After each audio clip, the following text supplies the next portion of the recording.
All right, today on Trigger Points, we got Shawn Harvey. How you doing, buddy? Doing good, man. Doing real Thank well. you so much for coming on this week.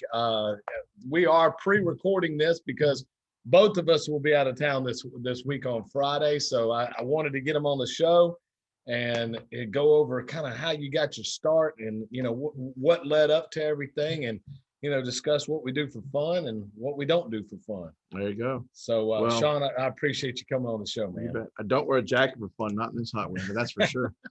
I understand. I sweat from my car to the front door everywhere I go. But, I guess, I go back and start at the beginning. I've always been in real estate. Yeah. Kind of grew up a little bit in real estate. Parents in real estate, or my mother was, and parents owned a little bit of real estate.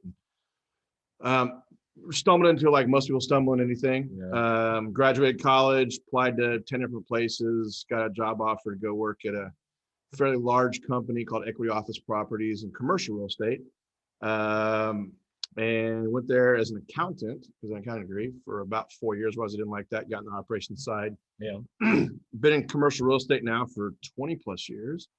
So pretty much everything after college. And about 6 years ago, I'd invest in some deals in commercial real estate with my partners and stuff, and made a little money here and there. And I said, man, how do these people own 100 houses, 200, 300 houses? And I'm like, there's got to be a better way to do this. Because I went out and bought one investment property. Yeah. Went out and paid 20% down, 25% down, and found a house, put some people in it, made a little money. And I said, there's got to be a different way to do this, right? And so I went out and said, I need to research this. So I started doing some research, went to some events. One of the events I went to was Jet Lending, and was like, holy cow, there is 1,000 people here that own houses. Little I know there wasn't 1,000 people that own houses. Yeah. There was about 100 people in the room that maybe that own houses, and there was 900 people getting free beer. It's very, very, what's the word? Deceiving. It is. Especially that event. You go in there, there's a ton of people there, which is next Wednesday, by the way. Oh, okay. Yeah. I'll be there. I've registered. Yeah, at the Stampede. Yeah. But it's very deceiving that you walk in there and it's like everybody's there to do business, but it's probably about, I don't know, 10% maybe. Yeah, but you got 10% legitimate people in it. Yeah. And you can learn a lot. I mean, I learned a lot. Eddie gets up there and talks and you got several people that come up on stage, and they all have a little bit about a lot of stuff to talk about. They bring guest speakers. I learned a lot by going to Jet Lending. Yeah. And I just said, okay, so now I understood a little better. At the time, you weren't here yet, so you weren't my guy yet. But Alex was here. Yes. And Alex is still here. I was still defending the country. Oh, was that what you were? Yeah, okay. So you were making it so I could buy the houses. Yeah. I was making it so you could still have the freedoms to buy the houses. There you go. There you go. So Alex was my guy, and I met Alex at the Jet Lending. Yeah. So I was really happy I went to it, and he mentored me a little bit and said, let me tell you, this is how we kind of do it. And so he kind of walked me through the process. And so a few months later, I got the gumption up and the nerves up to go buy a house. And so, I can tell you, anybody that's done this, and if you haven't done it, you should know this. The first one is terrifying as hell. It is. That I think is the biggest thing that holds investors back, is that initial fear of, am I going to lose my ass? Yep. Well, and hopefully people that do business with Jet Lending, I know you've had experience. They know that we're going to make sure that in the process that you're not going to make those mistakes, or at least try to help you. Yeah, you try. I mean, I can tell you and Alex and Eddie have all saved me from several mistakes. Yeah. So I can tell you that if you're going to do a deal and you come to Jet and one of these guys tells you that's not a deal, it's not a freaking deal. Yeah. Right? Because then I go back and look at the person who bought it that ends up folding and send it back. So yeah, and most people, and I've talked about this before on several different occasions. Most people will look at a deal and they'll fall in love with it, like automatically, like I'm in love with this deal, and they don't want to hear, oh no, it's not gonna work. The reasons why it's not gonna work: A, it's on a busy street, so it's not gonna be worth what you think it is. Oh, it's a multiple flood. Oh, the damage is too bad. A lot of people don't want to hear that. Oh, the wholesaler lied about the ARV. Oh, yeah. Lord, I swear. I will tell you a story. I will show you the text message here in just a second. Okay. I'm not going to reveal this client's name. All right. But he said, we got notification today. It said, please call me that the deal was canceled. He said, I don't want you to be upset. I canceled the deal. The wholesaler lied to me. I found out it was a double close, and they promised the tenant a 3-month lease back. Didn't tell him. I didn't tell him. Wow. And I'm like, what? So we talked. I was like, well, if I was you, I wouldn't do business with that wholesaler anymore. I can tell you, like, there's some wholesalers out there still good, but there's a lot of wholesalers out there. I mean, wholesalers have always lied a little bit. They've always lied a little bit. Like even back when the market was good and you didn't need to lie about it, they up the ARV by 5% or something, right? Yeah. And so you get the ARV back in it. But the deal was still good. It was still able to do it, right? And they always fudged a little bit on stuff, but the fudging has gotten way out of hand on some of these now. Well, I don't think some of them are good, but some of them are. I don't think it's so much, and I could be wrong. I don't think it's so much as the good ones are still good. Yes, for sure. I know a lot of good wholesalers are clean, and they'll give you accurate ARVs, and they'll take care of you. If they miss it, it's not because they were trying to miss it. Yeah, they weren't. Right. Now the bad ones are those onesies and twosies, or a hand bunch that learned how to do this, and now that I could just fudge all the numbers, and then I'll get it under contract and sold because people are going to pay cash, and I don't have to worry about this. Well, that's why you need a lender to protect you. That's why you need people to protect you and build your team around you to ensure that you're not making those type of mistakes. But anyways, back to how many deals have you done so far? Oh man, I don't know. How many properties do you currently own? I currently own, I'm gonna guess, I think it's 12 or 14. I can't remember. That's not bad. No, and this is a part-time deal for me, right? So I've been doing it now on the buying and flipping and using Jet, right? Mm-hmm. The way that it's the easiest way to buy property. I've been doing that now for about 3.5 years. So 12 to 14 properties in 3.5 years, doing it part-time. No. And you've bought some, flipped them and sold them. Even a couple of them. Yeah, a couple of them. I've done 2, flipped them and sold them. One of them just because it was a bigger job than I wanted it to be. And I held it long enough actually that it actually appreciated. So what got you into the buy and hold model?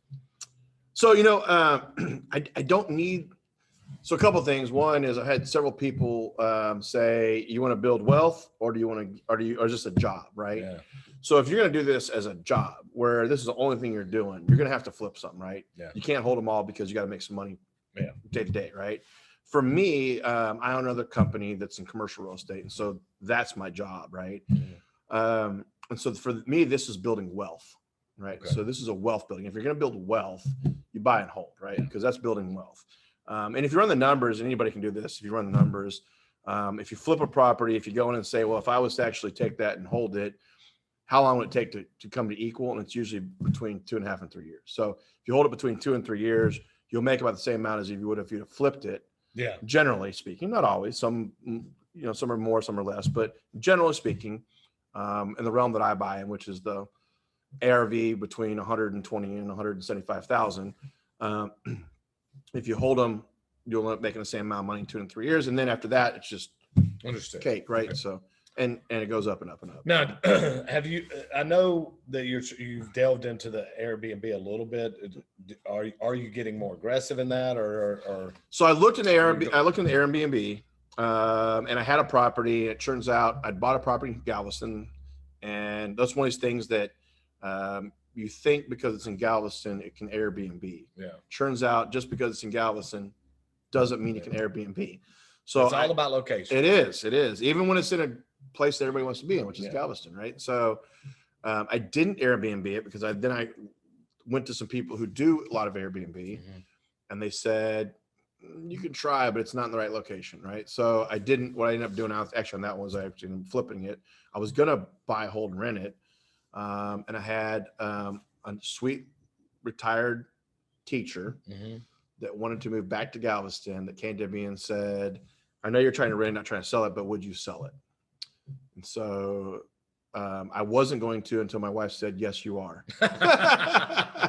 It's amazing what your wives can Yeah, do. no, she's like, no, this is the right thing to do. You're going to sell this lady. And so I said, all right. So I sold it to her, and I made good money off of it, but she got a pretty good deal on it. That's good. That's good. That's good. Yeah. That's one of the few I've ever sold. Which one was that on? That was one Sealy. Sealy. Okay. Very good property. Even put a driveway in on it. I did put a driveway on it. Yeah. We had a little concern about that up front, and you were like, hey, I got this. I was like, okay. He's got it. And I did. Put a did. driveway in. It ended up looking great. Sure, made a huge driveway for, I don't know, it was $4,000 or $5,000 was what turned that property, made it look way different. And I've actually, as we were discussing earlier, I've actually had clients come to me with similar properties like that. And I was like, look, if you had a place to park, and there's a lot of places in Galveston that there's street front parking, but there's no like place to park your actual vehicle. It will deter buyers. It will deter people from renting. How are you going to unload your stuff? Now short term, maybe, but a driveway helps the value big time. It does. And it's not expensive. Yeah, I mean, the scheme of, if you're going to flip a house for sure, even renting a house in the overall scheme of things is not that terribly expensive, because you don't have to put in a 40-foot driveway. No. I mean, a 15, 20-foot long driveway that's 8 foot wide. Put one car suffices. in it. Yeah, Yeah, it's one car in it. That's what they need. Yeah. That's what people want to park is one car. So you started off commercial real estate, went to a jet lending event, got your start. Have you had any mentors throughout? I mean, I know you mentioned Alex mentored you a little bit on how the lending side goes. Like, yeah, I mean, because I've been in commercial real estate, I understand the real estate market. I mean, I understand how real estate works because my mother's a broker. She owns a brokerage company, Okay. right? So she owns a residential. So I worked for her in high school and stuff. So I understood a little bit about it. Didn't have a lot. I mean, I don't know if I have a mentor, but a lot of good friends that have done very well. Yeah. Jason Bible and I are pretty good friends. he was on the show last week. And Rob, who's partner, we're pretty good friends. And so a lot of times it's not, I guess, a mentor as much as bouncing stuff off each other. Yeah. And he'll do, he'll call me up and bounce stuff off of me more on the commercial side when they're, because they're in the commercial a little bit. And we kind of just more of a friendship that helps with, hey, have you had this before? Yeah, I've had that before. How'd you handle it, kind of thing, right? And Eddie Gant, when I first got into this, Eddie was very gracious and he helped me with a couple things. And there was even once or twice where he said, I wouldn't do that. That's not a good idea, right? And so, matter of fact, the duplex that I mentioned earlier, I bought from Eddie that I held in Galveston for 2 years, did almost very little work to it just because it was a huge project. Every time I seen it to start it, something would go wrong and I'd stop. Just so happened Galveston got really, really hot and I was able to actually flip that and make a profit on it. See, most people, if you don't know Eddie Gant, and most people do, but if you don't know, he is the first one to protect the client. Because if you get into trouble, the next person that's getting into trouble right behind that is the lender. Yep. Because every time that I've ever been, or we have told a client, hey, you might want to think about this. No, I want it anyway. Okay, if you want it, that's fine. But we're going to have to lower our loan to value because of these reasons. No, I still want it. I'm fine. Okay. Every single time that Eddie, myself, Johnny, Alex, whoever has said there's an issue with this property, it ends up being an issue long-term. Yep. No, it's especially with Eddie, especially with Eddie. And Johnny's called me a couple times too and said, hey, I got so-and-so, I'm not gonna tell you who it is, but they're trying to do this. What do you think? And I've told him like, I wouldn't do the deal, or I do the deal. Yeah. And I'm going to tell you straight up. I mean, you guys have told me the same thing. We'll do that deal.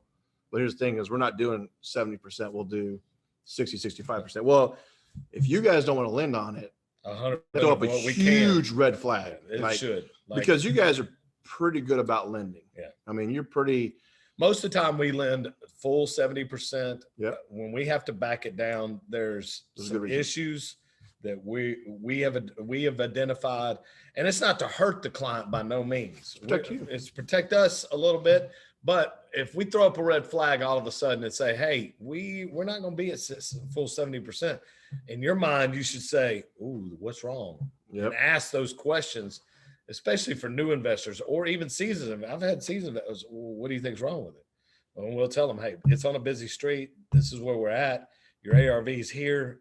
Yes, if this property was in this neighborhood, and not on that busy street, or next to a railroad, or next to a railroad next track, to a bar. Yeah. You never know. There's all sorts of stuff it could be. Backs up to commercial. Yep. No, Yep. there's a lot. There's a lot of issues out there that people follow. Oh, I'm going to make a killing off of this. Okay, prove us wrong. You got to, and that's hard. That's really hard to do. I've gotten to the point now where I'm better at it, probably because of my commercial. But everything's got to be financially based, not emotionally based, especially if you're trying to make a business out of it. Well, and this is what me and Jason talked about this last week. It's hard not to get emotional about money. It is. It's very hard because I mean, some people in this industry are putting forth their entire retirement plans to benefit off of them. So when you make a wrong decision and you miss big, that can hurt you. And so way back. Yeah. And it can put you in an emotional state. Our job and what I think I do a really good job of is trying to calm the situation down. Okay, what can I do to make this a little bit better? I understand you're upset. This is what I can do. Would this benefit you? And if it does, then we move forward. If not, I'll see you on the next one. Yep. So no, it's you've saved, like I said, you guys have saved me from deals, and some deals you've worked with me on. Yeah. Johnny's called me up and said, hey, let's get you through this. How we can get you through this? Yeah. You guys are really good to work with. I've looked at other hard money lenders. Don't get me wrong. I mean, I've gone down the road with a couple of them. Matter of fact, I can tell you, I went down the road with one of them that you guys bailed me out on. So I decided on my third deal, man, I should probably have one more lending partner than just one. Mm-hmm. So I went with somebody else, and they literally could not get it across the finish line. And so I called. I don't remember if you were in here yet or if it was still Alex, but I called you guys up and said, man, I'm going to crunch this to close in 3 days. I've got my appraisal, but I can't get this across the goal line. These guys are dragging their feet, and you guys closed it in 3 days. Yeah. You took the appraisal that I had, which you don't usually do. And I know that. And you said, okay, well, we won't use this full appraisal, but we're going to use a percentage of it. Mm-hmm. You guys percentage it down a little bit, which was fine. Made the deal work. I had to come out of pocket a little more, but which is fine. Got the deal done. Mm-hmm. But you guys pulled it off in 3 days, which was remarkable. Yes. I've done closings in 24 hours. Yeah. Look, don't call me one day before closing. I'm going to get 50 phone calls tomorrow. I'm out of town Thursday and Friday of this week. My assistant will be here, but I'm out of town. I'm going to start calling you the day before everyone when I close. Hey, all right, Ron. Hey, look, you told me 24 hours. I got the podcast still. You said 24 hours. But I have closed them in 24 hours. We have the appraisal. We back out the loan. People go, oh man, I was like, well, I always make them eat a little bit of crow. You have to. I'm like, why didn't you call me first? Well, it always starts off, well, they told me they were going to get it a little bit cheaper.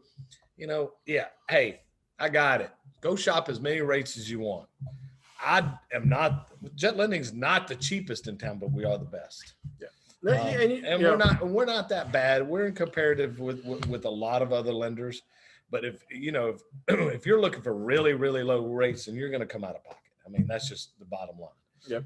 And here's the thing is, when I'm mentoring people that are trying to get into it, mm-hmm. I said, look, here's the deal. It's short-term money. Yeah. Like you'll go put a TV on a credit card, won't you? Yeah, exactly. Max it out during Christmas time. Exactly. I mean, it's short-term money. I said, you're only going to be doing this for hopefully 3 months, 4 months, 5 months, right? Yeah. Max 6 months. If you have to go one extra cycle, you're going 9 months. But if you just think about it that way, the amount of extra money you're paying for $150,000, a $200,000, a $300,000 house is so small over 6 months. If you get in and you handle your business like you're supposed to within one to 4 months, like you said, yeah. and you run it like a business, like you're supposed to, you are going to give Jet Lending 5 to 8% of your profit. 5 on the lower end, 8 on the higher end if you stay for the full 6 months. Now, if you start dipping into 9, 12, 24 months, the interest is going to eat you up your holding costs. Yeah, but that's so small compared to the taxes and insurance and everything else you get. And if there's so much other ways to mess a deal up other than getting the wrong hard money in. And you're 5 to 8%, but what are they going to? So if they go get a little bit cheaper rate, it's 4% instead of 5% of the profit. Yeah. what is 1% of the deal? It's not. It's so small compared to what you're going to make. Well, the security that Jet Lending's got your back, and that we're going to make sure you don't get it. It's worth a little bit. And you're going to close. And we will close. Yes, you're going to close. If I order an appraisal, it's very rare. And I mean, I think I can count on one hand, how many times I've ordered. And he has all of his fingers on that hand. Yeah, I do. I have all of them. How many times I've ordered an appraisal and not closed in 5.5 years. Yep. I think it may be twice. And it wasn't because of Jet Lending, because, hey, one today that happened, but never, it never was it Jet Lending that said, no, we want to do it. Yep. It's always the client says, I'm pulling the deal for this reason, or this reason. If it was a Jet Lending pool, it might've been 2 reasons we saw in the 2 times that we saw in the appraisal. Hey, this is a tear down. You didn't tell us it was a tear down. You know, this is how we can loan. Well, they probably didn't think it was a tear down. Yeah. Because as a lot of the other guys go in there like, oh, I can fix this thing up. Yeah, I can fix this thing. No, you can't. It's leaning like worse.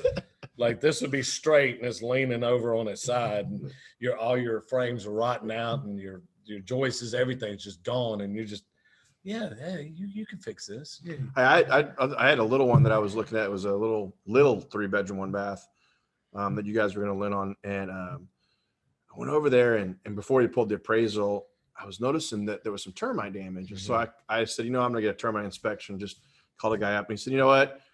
I'll go inspect it for you. I mean, he didn't charge me anything. It was like $50 or $100. And so he did. He called me back. He said, there is more wood in there with termite damage, I can guarantee you, than there is wood without termite damage. And I said, that's not funny, but it is. He goes, it's like termites are holding hands to keep. He basically said, I looked up underneath that house, and there is at least a dozen termite beds underneath that house. And the house was 1,000 square feet, 1,100 square feet. And so thank goodness he went up and looked at it, because, what had happened is you couldn't tell except for a little bit of termite damage on one beam. Mm-hmm. And I thought, let's replace the beam. It won't be a big deal, right? Man, if I'd opened up start working on that house, that'd have been a nightmare. It would have been, it was a teardown. And a lot of people will not realize those things. And this is what I talk about when I talk to new clients. The one thing you control in an investment, there's only one thing, and that's the purchase price. Yep. That's it. You can't control repairs. They could go up, they could go down. You open up a wall, you see termite damage. Oh, now, by the way, you've got old plumbing in there. I thought it was PVC because there's one piece of PVC. Yeah. No, the rest of it's galvanized. It's got to come out. You've got things that, I don't know. What are some nightmares that you've experienced? You go and look at the electrical box, and you're like, oh, new electrical box, great. And then you go in to replace a plug, and it's got 2 wires coming to it. You're like, wait a minute, where's the ground? Yeah. It turns out they replaced electrical box, but they didn't replace any wiring in the house. So you got to rewire it. Yeah, that can be a nightmare. I got to tell you, so it took me a few years to catch back up on this one because I learned a lot from it. But one of my first properties I went into, it was 2,000 square feet. And I decided I was going to make it from a 3-bedroom, 1.5 to a 4-bedroom, 2-bath because it had the room. Mm-hmm. And I figured the layout, and I drew it out, and I had one of my architects I use for commercial kind of help me out with it. And we drew it all up, and I handed it to my contractor, and he went in there, and I showed up about a week later to kind of look how things were going. And I walked in, there was 2 walls in the house. And I said, that's horrible. Where are all the walls? And he said, did you look at your plan? I said, yeah. He goes, well, man, if I tear out this side of the wall, guess what? The other side of the wall comes out too. And he goes, you have this wall and this wall we're reusing, everything else is brand new walls. And I'm like, oh my God, what did I do? Right?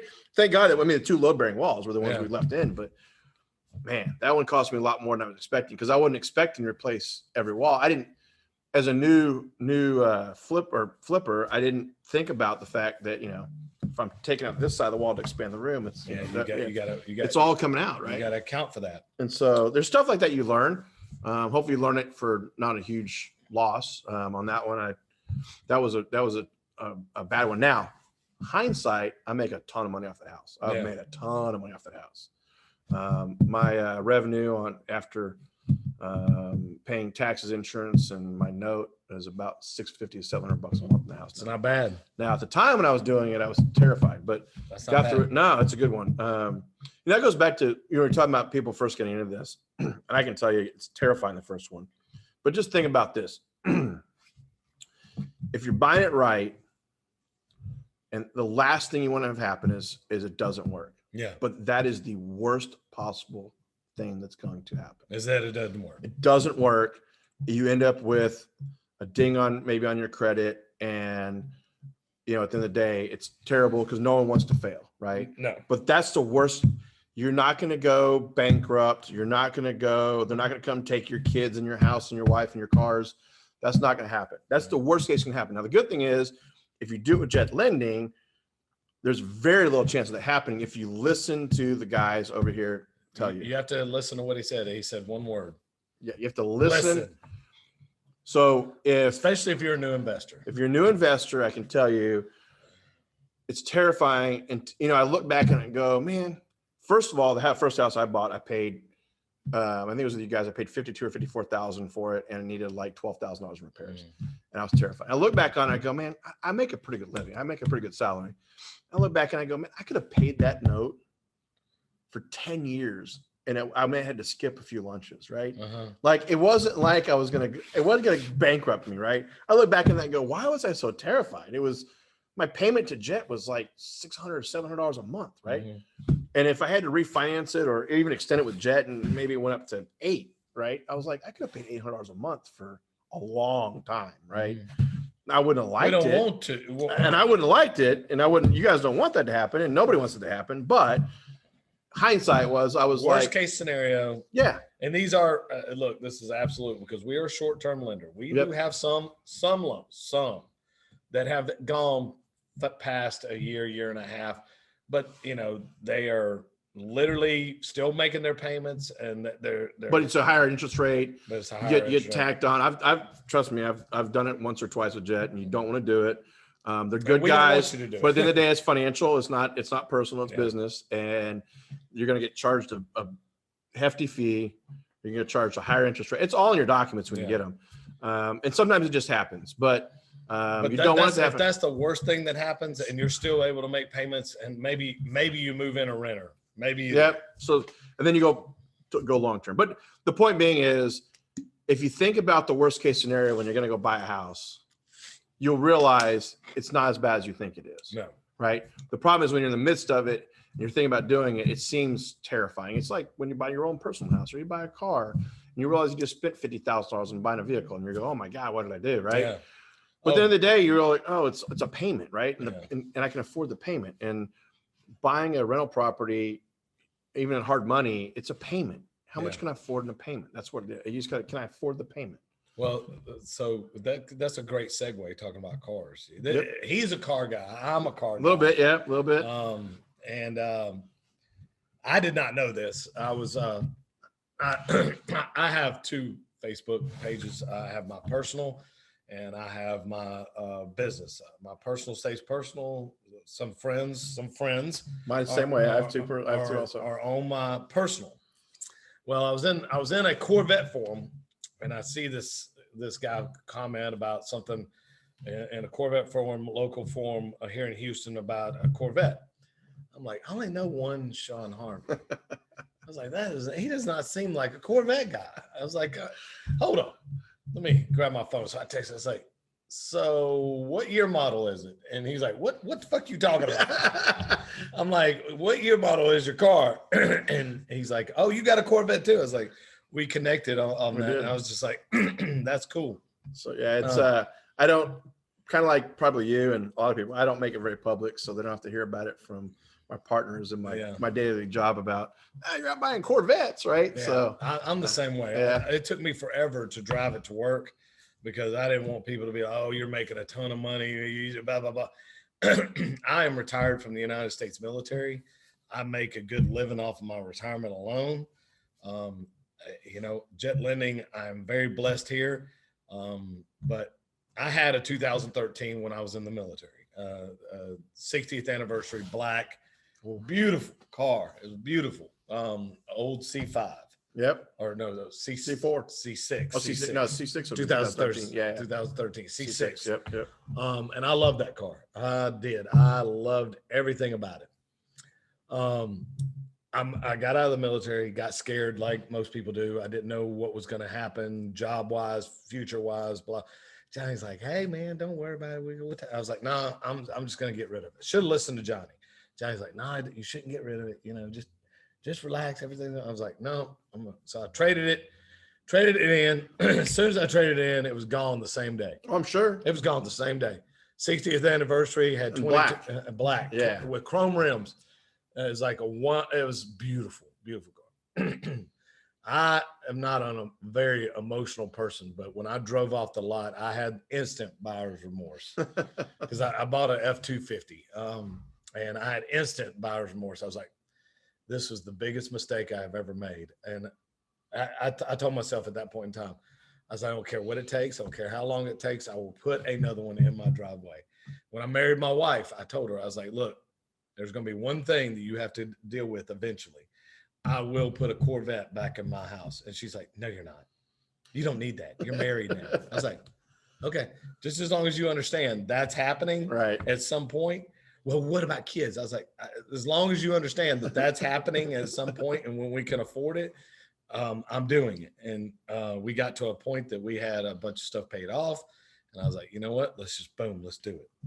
And she said, she finally said, okay, go get it. So I was like, all right.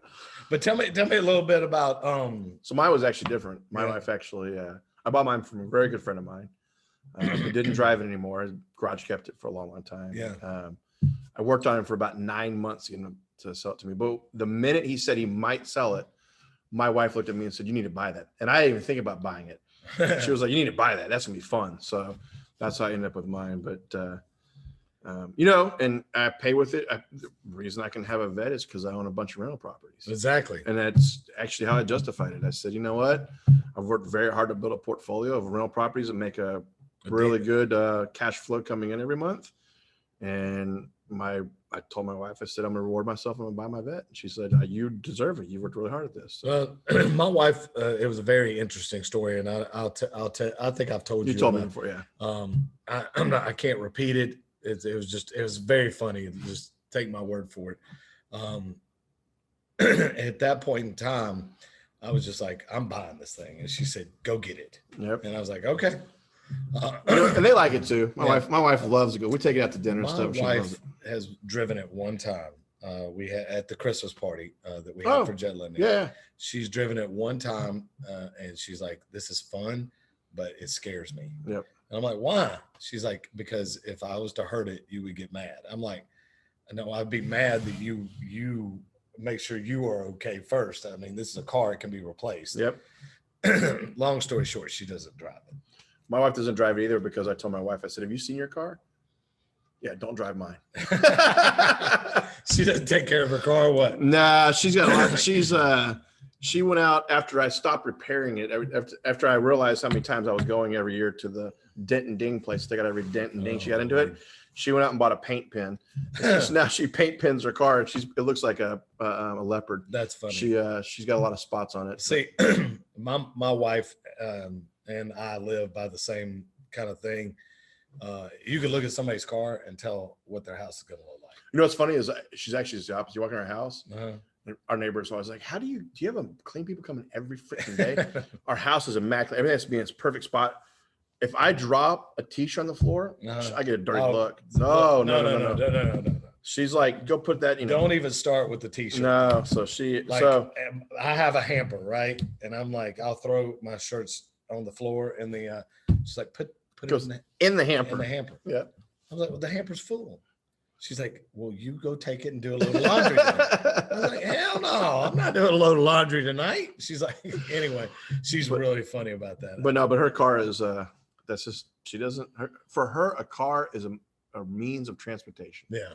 And she has a nice car. Don't get me wrong. I mean, she has a really nice car, but she just dings and whatever. Well, that's not anybody's fault. Kids eat in the car it's just, for her, it's a nice car, but it's a means of transportation. Yeah. So for me, my cars I like to really take care of. And I do. And I have too. several different kinds. I mean, I just bought a Jeep 3 or 4 weeks ago, and I've already pumped a bunch of money into I will buying. never buy another Jeep. Uh-huh. I did the Jeep thing for about a year. I'm never going to buy another Didn't like Jeep. it? I bought the wrong model. Oh, okay. I bought a 2011 and the engine just completely sucked. I mean, Oh. I'm just being honest. It sucked. No, mine's pretty good. It's got a V6 in it, and it's Yeah. got some power to it. But I've already jacked it up, put tires on it. I've already put the running boards on Yeah. it. I had all that New on mine, lights. but In 3 weeks, we were getting 2 packages a day for stuff I was going to put on it. I've already done that. The only reason I got rid of it is because it was my daily driver. And if I could have had another daily driver and kept that, it would have been perfect. Because they're fun. They're fun. Oh, yeah. You take I the got mine top here off. today. Yeah, I saw it. That's beautiful, beautiful Jeep. But I do have another daily driver. I do have my other car. So, and we have 4 or 5 cars. I'm a car guy too. Yeah, We've got 4 too. So I'm about to go buy a warehouse so I can put them in there. So. That's the one thing that's next on my agenda. I've got the house completely done. The wife's happy. We've got all the add-ons. We just did an add-on gym. I told her, I was like, my next purchase is some land and a metal building to put all my toys on. There you go. And she's like, okay, fine, go. I was like, and then I'm gonna put like a stereo system out there, and I'm gonna call it I'll call it Trigger Points. Oh, there you go. I like it. Trigger I like Points that. bar. There you go. BYOB. Bring your own beer. That way I don't have to have a liquor license or nothing. Just have a dance floor, music, and a bar to drink. Cars in the back. And cars in the back. Yeah. There you go. So I like it. She's all about that, and I hopefully we'll be able to get that done. So before we started recording, you said something very interesting. We're going to be in the same place at the same time. We're going to be close. So I'll be in Panama City, and I noticed that you posted, I guess, on Facebook yesterday or day before. The day before yesterday. That you're going to be. I'm going to be in Destin. Yeah, for my 45th birthday. So, I'll tell that story real quick. My wife has never been to Destin. Oh, wow. She's never been. Oh, I gotta go to Destin. Yeah, if you haven't been to Destin, you gotta go to Destin. It's beautiful. Just that beautiful. whole area around there is beautiful. You want to talk about relaxed, chill, just enjoying your time. Beautiful beaches, plenty of restaurants. Yep. Plenty of bars. Just go hang out in, drink you some cold beer on the beach. I'm going to tell you, she's never been. Okay. And when we got married, that was one of the things I was like, have you ever been to Dutch? She's like, no. I said, we're going to go. Well, first year of marriage, you're settling into the house. Second year of marriage, trying to have a kid. Third year of marriage, which we're in now. We've had. You have a kid. We have a kid. Kid's old enough to go to the beach. I'm like, load up. We're going. And we're also trying to get pregnant now. And I was like, hey, what a better place to get, go on the beach. On the beach. She's like, no. I'm like, well, maybe. Anyways, long story short, I said, hey, I don't care what it costs. We're going for my 45th birthday. We're going to the beach. Now, my wife is a planner. I'm not a planner. I will tell you that. See that. I am not. I will go home tonight and say, hey, let's go out to eat. She's like, no, I've got dinner cooked. I'm like, no, let's put it up. Let's go. It drives her crazy. So she is buying everything under the sun to take with us. I was like, why are you doing that? She's like, I have to be prepared. I was like, this is a city. We're going to Destin. We're not going to Mexico that has nothing. There's a Walmart right down the street. Yep. There's a Kroger, right across the street from the condo. She's like, it's not like a resort town. I was like, it is, but it isn't. It's like going to Galveston. But it's a much nicer, cleaner, and better beaches. Yeah. And I was like, you got to understand, it's like going to a city that people live. And she's like, oh. And then my sister Lee, she goes to Destin all the time. She came over this weekend and she was telling her, oh no, it's so chill, it's relaxed. You can go get anything you need, blah, blah, blah. So she's kind of calmed down a little bit with that. And I'm just like, just chill. We got this. So you're leaving on when? We're going to leave Friday. This Friday? No. That's July the 2nd. Okay. We check in July the 3rd. We'll be there that night and then wake up the next morning, do the birthday that day. My birthday's on a Sunday this year. Yes, it is. July the 4th. July the 4th, yeah. And then we're just going to stay a week and chill. We'll leave the following Saturday to drive back. So we're flying. I'm not driving. My son's playing baseball is why we're going. okay, you're gonna be there for how long? A week, but we're going the week before, and then we'll be there. We leave on July 4th, so Okay. we'll have a few days over that. But yeah, it's we actually leave the Saturday before. Actually, I got a whirlwind. I'm going on business to Chicago Thursday before that. Thursday, Friday, Saturday. I get on a flight Saturday morning from Chicago. I land, and 3 hours later, we take off and go to Tallahassee because we were able to get to Tallahassee very, very cheap. Mm-hmm. And then we drive from Tallahassee down to Panama City. It's about an hour and 45 to 2 hour drive. And then we're there from Saturday, and we come back on your birthday, Sunday night on July 4th. Boy, I would not want to drive on that day. No, well, we're just driving to the airport and flying back. Okay. So we're flying both ways. We've been to this. It's a week-long baseball tournament. Your so son? yeah, he travels. Yeah. And so we've done this tournament. This will be our second time. We did it 2 years ago, and we drove that one. Mm-hmm. And driving out there is not so bad. It's a driving back when you're like whooped and you're like, oh God, I just want to be home. Yeah. So I said, how much is to fly? So I looked at Panama City, and it was like $500-600 a ticket. I'm like, yeah, I'm not spending $2,000-$2,500 to fly out there. And so I wonder if there's any other closer airports. I looked at Tallahassee, and it was with taxes. It was $199 with taxes. Yeah, it's amazing per person. Yeah. And then I fly for free because of my just status. gotta rent a car and come over. Yep. So we're flying out there basically for $600 round trip. That's not bad. And I rented a truck actually. I rented a truck for $600 for the week. That's not bad. So you're $1,200 all in on that, and plus, that's not bad. No. I mean, you'll spend that, and so what we're gonna do, we're gonna drive over Friday to Gulfport. Yep, that's good. That's usually what we did. Spend the night, maybe go to the casinos, hang out. I don't know. We'll have kids with us, so maybe I'll go to the casino and take turns. Yeah, take turns. All right, you go for 2 hours, and I'll go for 2 hours. And then in 4 hours, she's wondering where you are. Yeah. Time got away from me. I was on a roll. Yeah. I'm not a huge gambler, but I'll sit there and pull the slots. So I'll play some blackjack. So let's talk a little bit. Finish the show up. What are your future plans? What you got going? Well, I guess I didn't touch on the fact I started a commercial real estate company with a couple partners about 18 months ago. Okay. And that's eating up a lot of my time right now. We went from basically they own the brokerage side. I started up the management development side. Okay. With them as partners. And so I was the sole employee of that company for the first 3 months. And since then, so in the last 18 months, we've hired 20 people. Oh, wow. It's just blowing up. And matter of fact, I put out 20 agents. No, I've 20 people on the management side. Okay. On the construction management, property management, development. We have 48 brokers on the brokerage side already. Okay. Brokerage side's been in business for about 6 years. Okay. But I started a sister company on the management side. So we have now full service real estate and commercial. So that's been eating a lot of my time up because, it's been good. I haven't chased business yet. But we've been just blowing. So matter of fact, I got 2 more contracts out that are really good contracts. And I got called last night for a 3rd contract. So that's taken a lot of my time. But other than that, I bought a couple properties with you guys, financing it, and over in Port Arthur. So one of them just got completed last week. I'll probably have it leased by the weekend. Okay.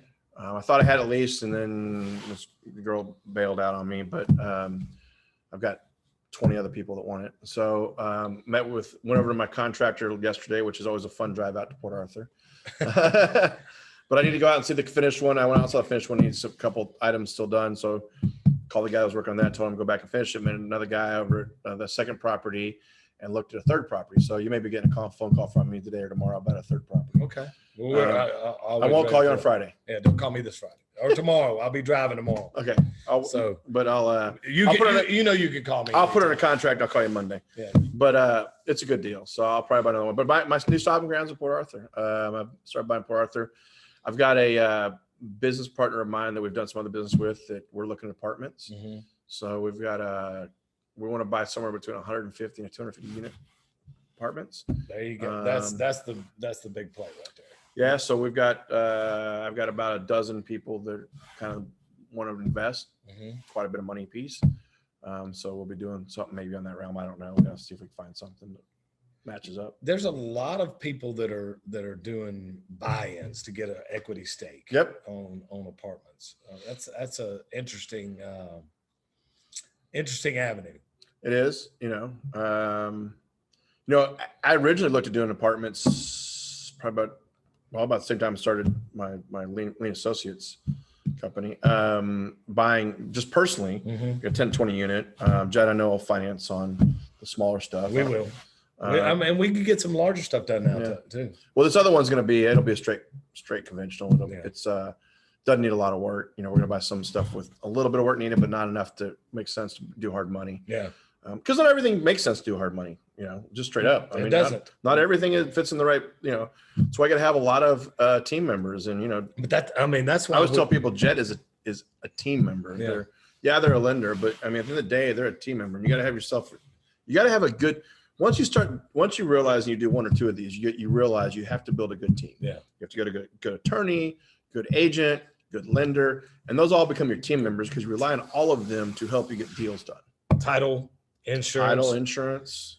It's an interesting thing that you brought up as far as that not every deal can be done with Jed Lane, and not every deal can be, and I'll be the first one.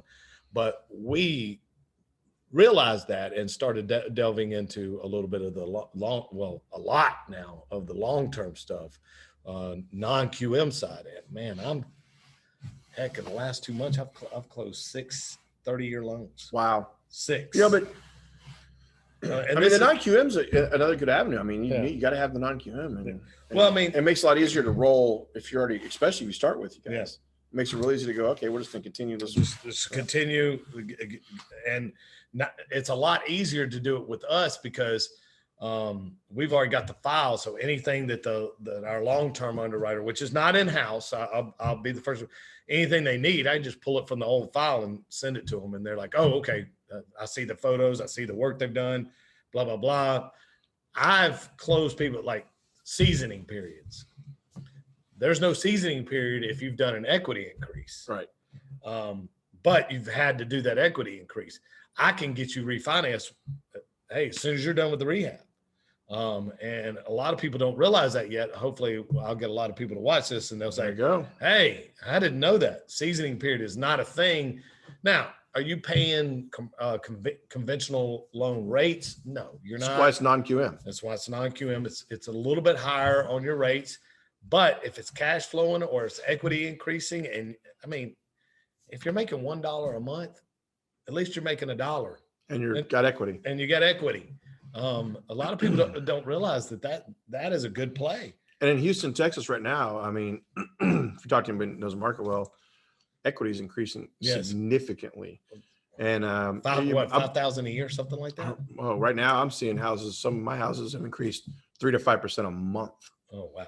Equity is going crazy right now. And it has been since about June or July last year, about last 12 months. Oh, wow.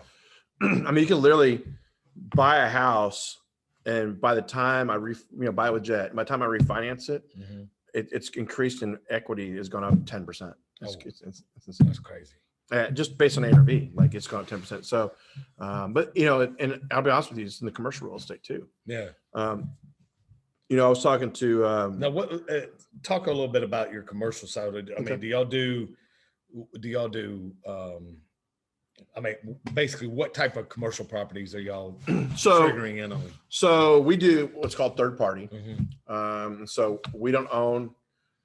As a company, we don't own our properties, right? So we're managing, leasing, developing, construction management for other people, doing accounting for other people that bought buildings. Now, that doesn't say we also have partners in our company that go out and form an LLC and go buy a building and then we manage it and stuff like that. But it's not through the direct company.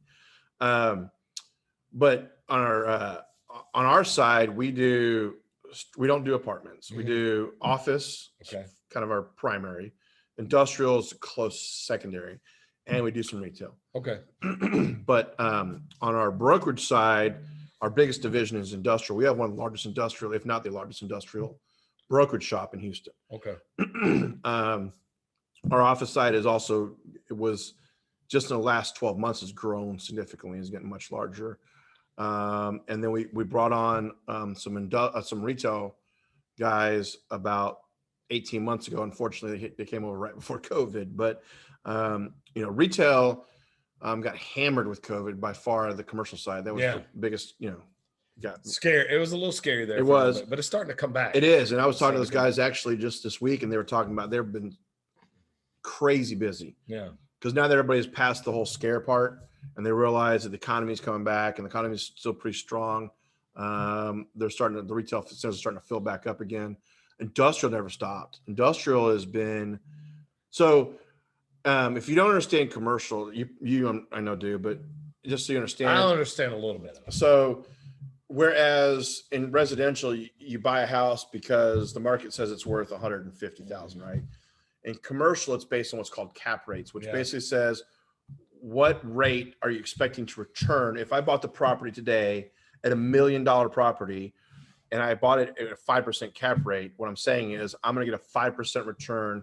If nothing else changed on that property, I should earn 5% return on that property for as long as I hold it, right? If nothing happens, if it all stays the same, if rent stays the same, everything else stays the same, I'll get 5% return. Now, hopefully when you buy it, you're expecting to add some kind of value to it or something like that. So you're gonna get more than 5%. But the cap rate is what determines the value of the property.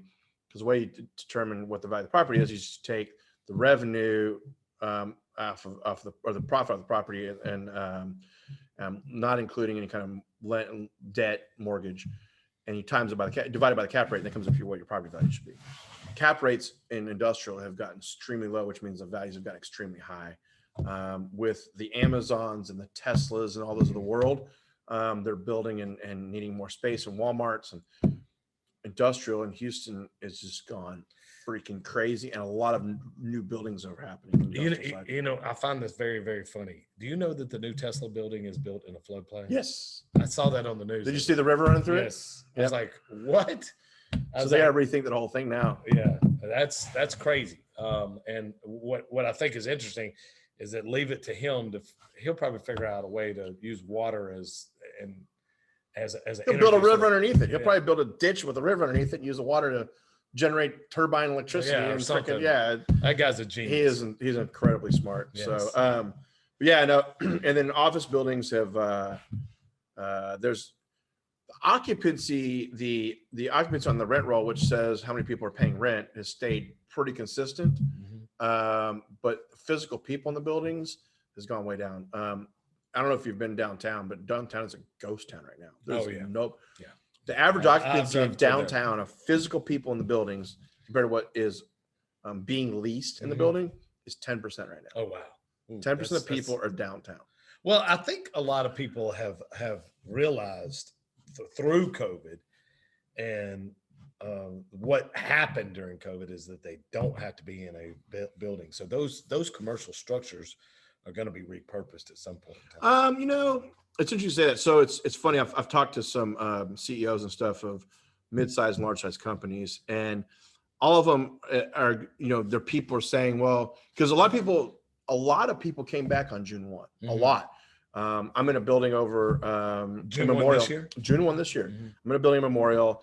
I could park anywhere I want. I have a parking spot, but I could have parked anywhere I wanted in that garage for the last year. There's nobody in the garage because they were all working from home. It was an oil and gas building mostly, and they're all working from home. June 1, half the garage is full now. Yeah, because they brought half the staff back. So, and the building I'm in, the oil and gas company brought half their staff back June 1st. And they're bringing the second half either September, October 1st. Oh wow! So by October, you're going to see by the way, get ready for it because everybody's been blessed. Traffic. Yes. Traffic is going to get crazy come September 1. We'll end on this. But yes, you're absolutely right. Traffic has increased tenfold. Used to, I could breeze 99 all the way over to Cypress from here in the afternoons. And I could tell when things were starting to get back to, it's been about 3 weeks. Over here at 45 and 99, when it all jams up because everybody's coming off of Exxon, going out to. Well, Exxon came back June 1st after. I know, and it's awful. It is awful. I'm just like, oh my God, what happened to my commute? And think about it. Well, you know what they did June 1st? School's out. Okay. So they put everybody back June 1st so that they didn't jam everything up with school being in and people trying to get their kids to school. So they were letting people get their kids out of school, get them situated in daycare, whatever they got to do, and then get back to work. I got you. But yeah, I have a feeling you're going to see the office buildings filled back up by the end of the year. Yeah. And then all of a sudden office. But I still think that some of them are going to try to work from home. Yes. You'll have, I think what'll happen is your sales force will work from home. Yeah. So right now, a lot of the companies had offices for Salesforce, right? But you don't want your sales guys in the office. You want them out selling. Yes. Right. So I think you're going to see some of those. I think you'll see some of the IT guys, but, and you'll see some people that get to like maybe work 2 days from home, 3 days from the office. Yeah. But as I was alluding to earlier, was a lot of the CEOs I've talked to is if it was up to them, they'd have the workforce work from home, and they can trust 90% of the people to do their job from home. Yeah, and I mean that's the 10% they can't trust, and they don't know who those guys are, so they have to bring everybody back because you can't just say, "Well, Rob, you don't have a good work ethic, so you got to come to the office," right? But Shawn, you can stay at home because I trust you, right? Yeah. They've got that's a lawsuit happening, right? They've got to figure out. So they got to bring everybody back. Yeah, everybody. Well, Shawn, man, I appreciate you coming on Trigger Points this week. It's been fun as always. I know we've got to schedule that ride. Yeah. Whenever we get. I know you don't live too far from me either, so I'm in Cypress too. You are? I did not know that. Yeah. Really? Yeah. Oh. Lakes on Eldridge. Okay. I live right off Telge. Yeah. Telge. You told me. Telge. Okay. I've stalked your house before. I know where you live. I'm sure you have. But anyway, Shawn, I really appreciate it. Thank you so much. Yep. Guys, thanks for having me. This is this week's edition of Trigger Points. Next week, Brian Burr will be on. You know Brian. Oh yeah, Brian's a good guy. Brian's a good guy, and he has some interesting stories too. I know, and hopefully I can get some of those out of him. You should. He's not always forthcoming of them, but you got to price him out of him. He's good. Yeah, I will. He's got some interesting. He's got some really cool things. Yeah. Okay, guys, that's it for this week. We will see you next week. Again, this was pre-recorded, so it will be going live on Friday, and we will see y'all later. Thank y'all so much. We're out here.